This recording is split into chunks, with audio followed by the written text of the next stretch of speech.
The Lottery. The morning of June 27th was clear and sunny, with the fresh warmth of a full summer day. The flowers were blossoming profusely, and the grass was richly green. The people of the village began to gather in the square between the post office and the bank around 10 o'clock. In some towns, there were so many people that the lottery took 2 days and had to be started on June 26th. But in this village, where there were only about 300 people, the whole lottery took less than 2 hours, so it could begin at 10 o'clock in the morning and still be through in time to allow the villagers to get home for noon dinner. The children assembled first, of course. School was recently over for the summer, and the feeling of liberty sat uneasily on most of them. They tended to gather together quietly for a while before they broke into boisterous play, and their talk was still of the classroom and the teacher, of books and reprimands. Bobby Martin had already stuffed his pockets full of stones, and the other boys soon followed his example, selecting the smoothest and roundest stones. Bobby and Harry Jones and Dickie Delacroix eventually made a great pile of stones in one corner of the square and guarded it against the raids of the other boys. The girls stood aside, talking among themselves, looking over their shoulders at the boys, and the very small children rolled in the dust or clung to the hands of their older brothers or sisters. Soon the men began to gather, surveying their own children, speaking of planting and rain, tractors and taxes. They stood together away from the pile of stones in the corner, and their jokes were quiet, and they smiled rather than laughed.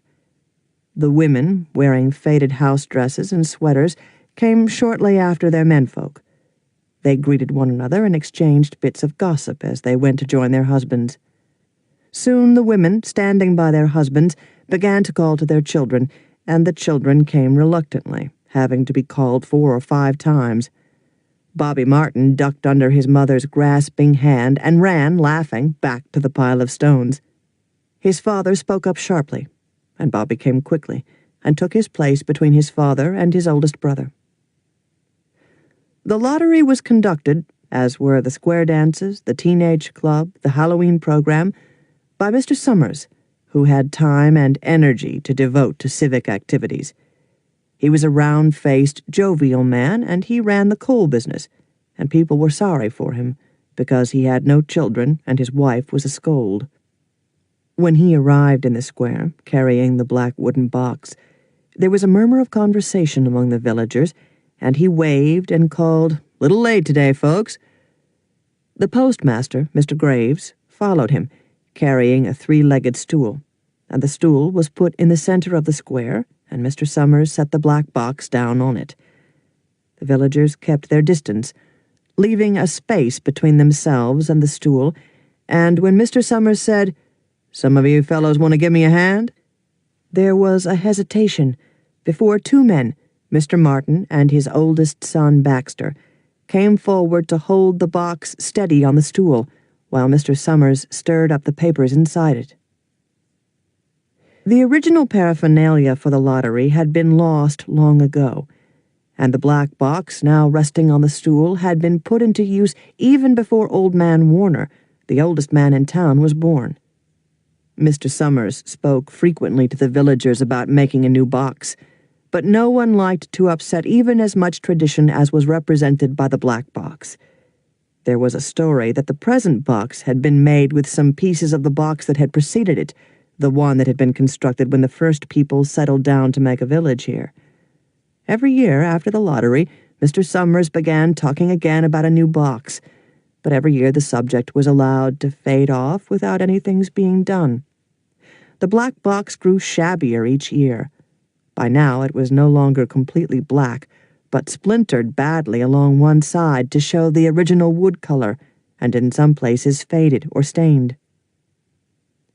Mr. Martin and his oldest son Baxter held the black box securely on the stool until Mr. Summers had stirred the papers thoroughly with his hand. Because so much of the ritual had been forgotten or discarded, Mr. Summers had been successful in having slips of paper substituted for the chips of wood that had been used for generations.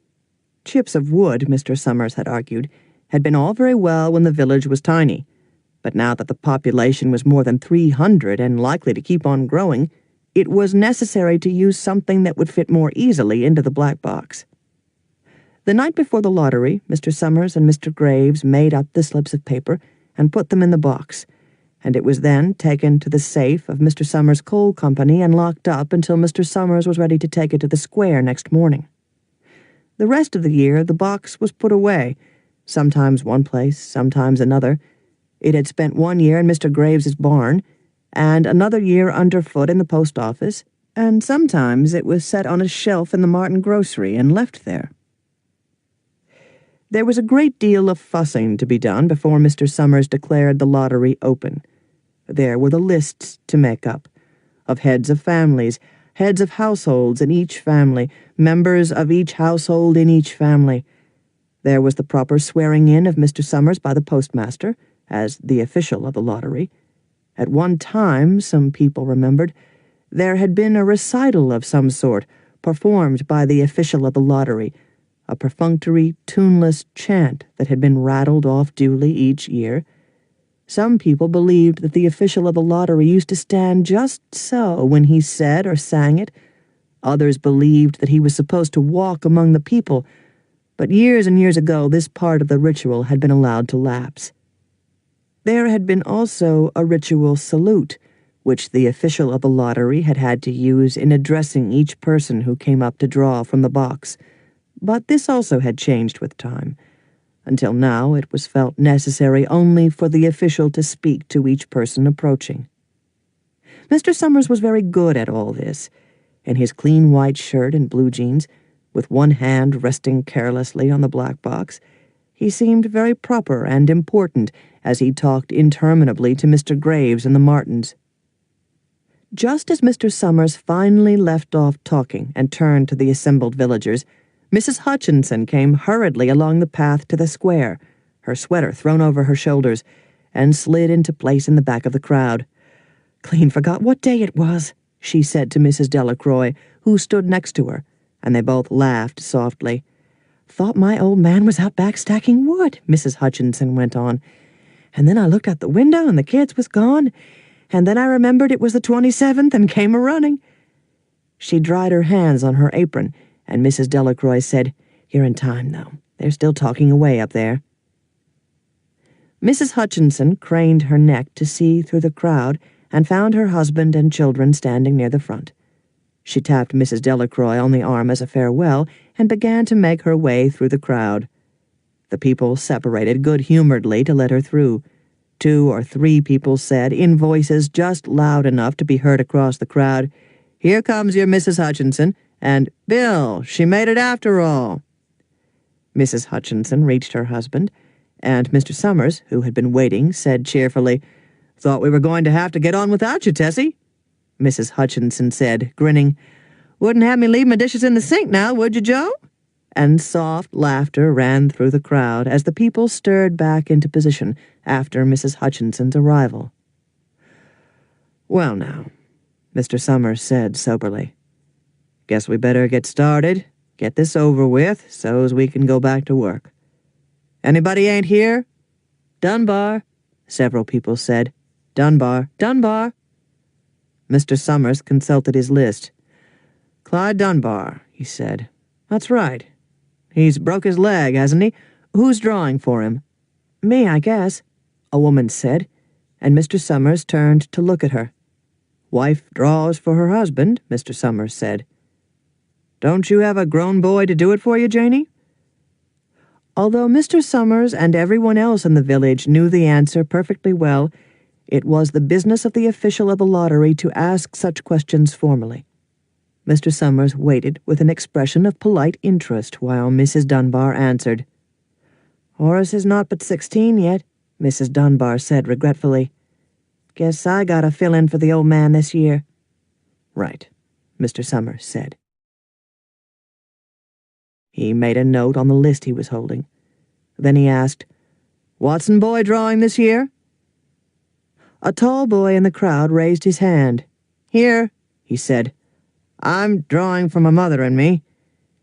He blinked his eyes nervously and ducked his head as several voices in the crowd said things like, Good fellow, Jack, and glad to see your mother's got a man to do it.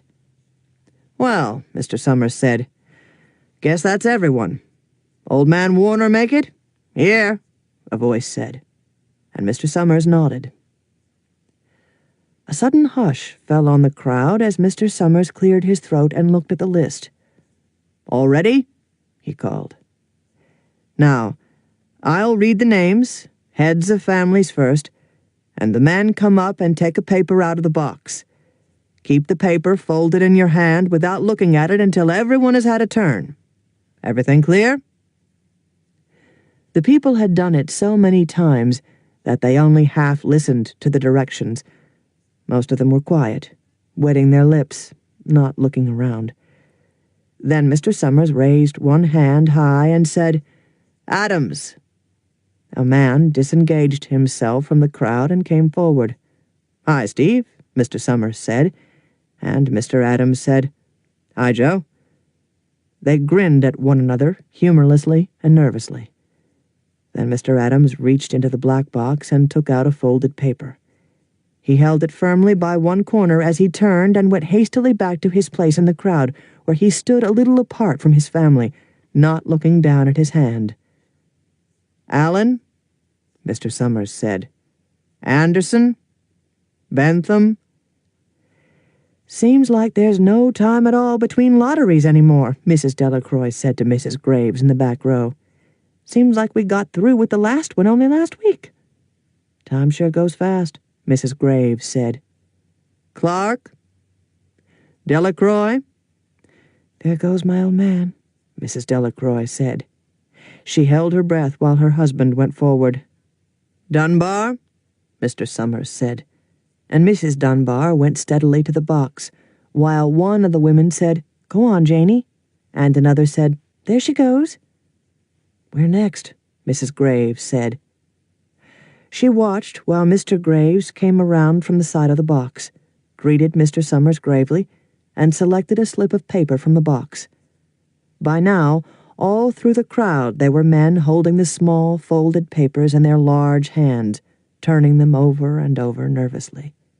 Mrs. Dunbar and her two sons stood together, Mrs. Dunbar holding the slip of paper. Harbert? Hutchinson?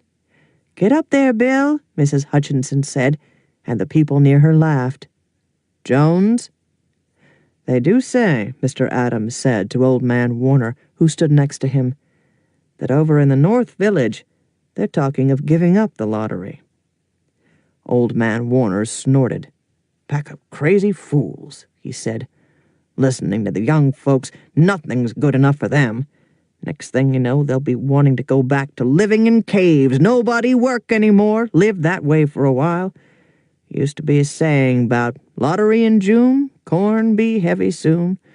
First thing you know, we'd all be eating stewed chickweed and acorns. There's always been a lottery, he added petulantly.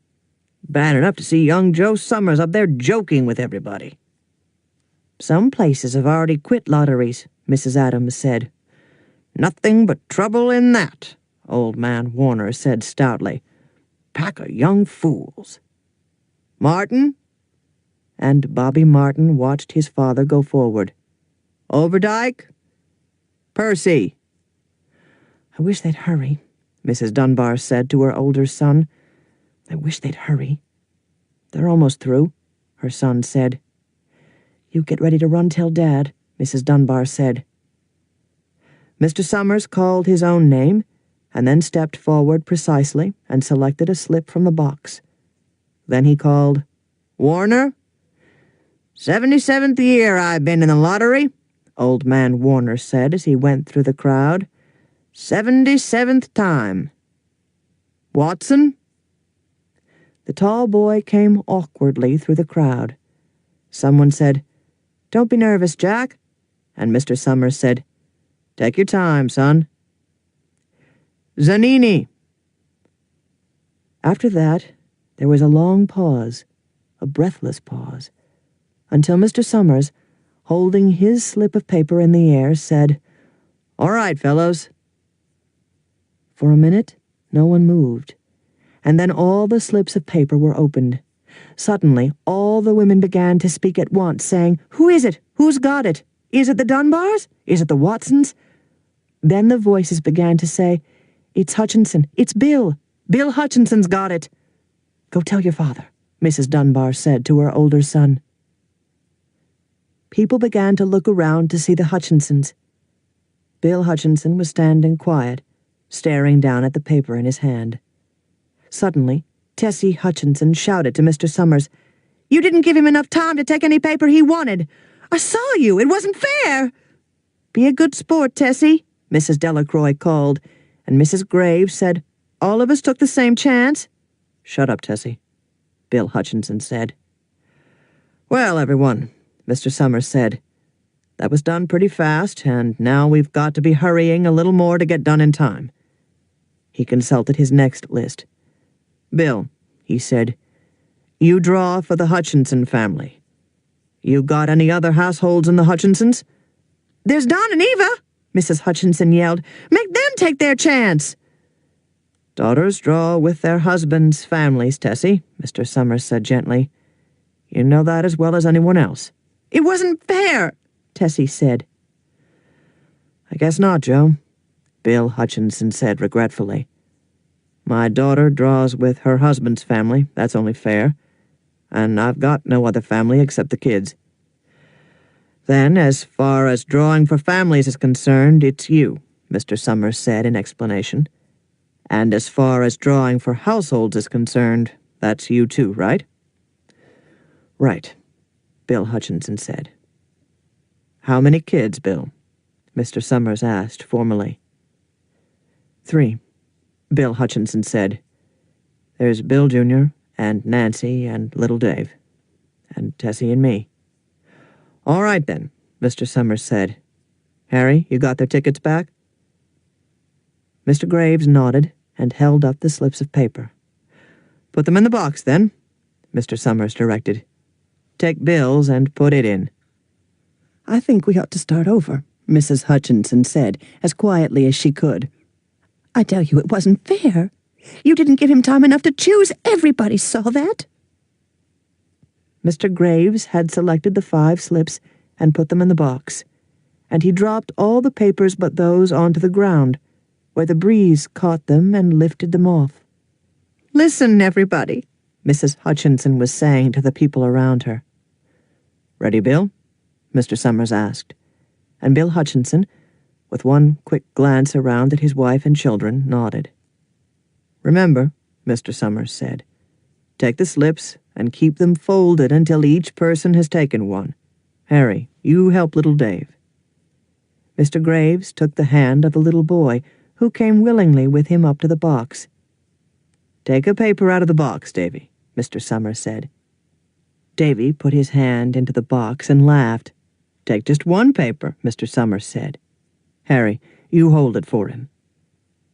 Mr. Graves took the child's hand and removed the folded paper from the tight fist and held it while little Dave stood next to him and looked up at him wonderingly. "Nancy next," Mr. Summers said. Nancy was 12, and her school friends breathed heavily as she went forward, switching her skirt, and took a slip daintily from the box. "Bill Jr.," Mr. Summers said, and Billy, his face red and his feet overlarge, nearly knocked the box over as he got a paper out. "Tessie?" Mr. Summers said.